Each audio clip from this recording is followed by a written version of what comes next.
Chapter 11. The Malicious Gossip. Get connected.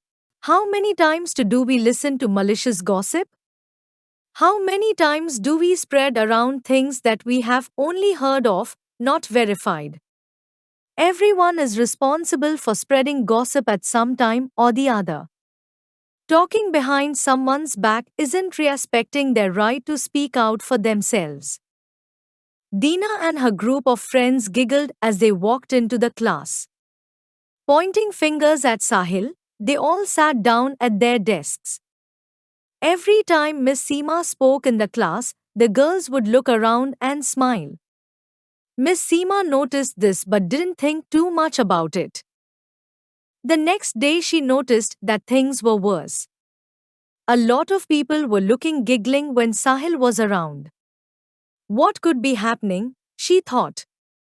Sahil was a nice enough boy, a bit shy. But he did really well at sports and was settling in even though he was a new admission this year.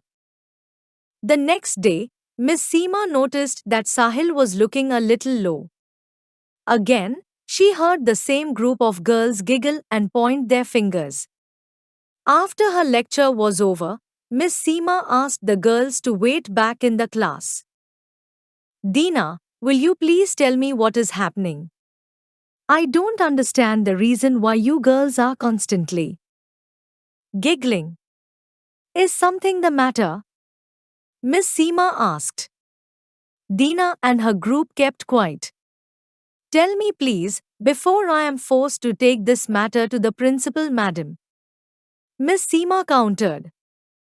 Well ma'am, actually we were speaking about Sahil, one of the girls volunteered. What about him? He's just joined our school, Miss Seema said.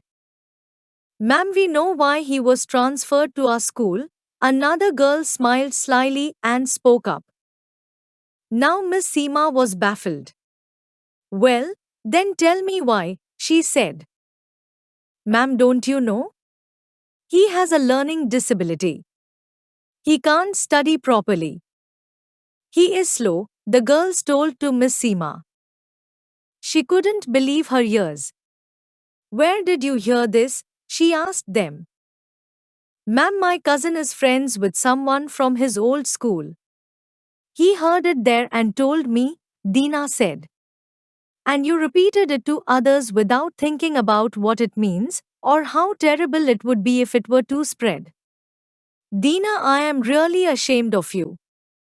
I thought you had better sense than this. Miss Seema was now really upset.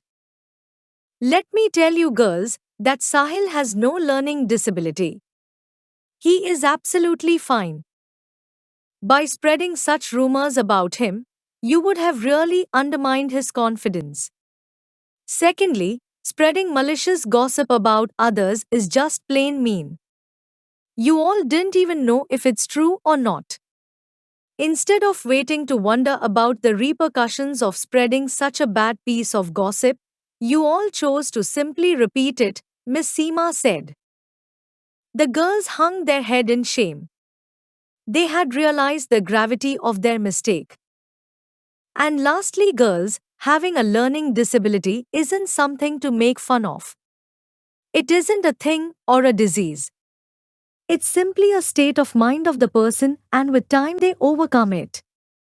Even though Sahil isn't disabled in any way, if he was, how would he feel to know that you all made fun of him? Instead of finding support and acceptance, he would find stares and taunts. That isn't acceptable. Dina started crying. Ma'am, I didn't know that I could have caused so much harm. I didn't mean to. No, Dina, I know you are not a bad person. And in your life, you will be faced with such a situation countless times. At your school today, in your university later, and in your workplace after that, there will always be someone who starts a rumor. It turns into something bigger and everyone is gossiping about it. If you partake in such activities, no one will trust you. It's far better to politely listen to rumors, but never to repeat them. Rumors have caused so many issues. In fact, there have even been incidents where people have had to leave their place of work or they have hurt themselves since they cannot bear the malicious gossip that has been spread about them. People lose their self respect, and it is so unjust. I know you didn't want to hurt anyone. But next time, please think before you indulge in gossip mongering, Miss Seema said. The girls walked out of the class. Let's never do this again. We wouldn't want anyone to say anything mean about us, so why should we hurt others? Dina told her friends. They all hugged and nodded. Behind the door, Miss Seema smiled. These girls would always respect others and stand true to their words. She was proud of bringing about a change in them. Word meaning: giggled, to laugh in a silly, often high pitched way. Volunteered, to offer or bestow voluntarily. Disability, lack of necessary intelligence, strength, etc. Indulge, excited. Mongering, the act of promoting.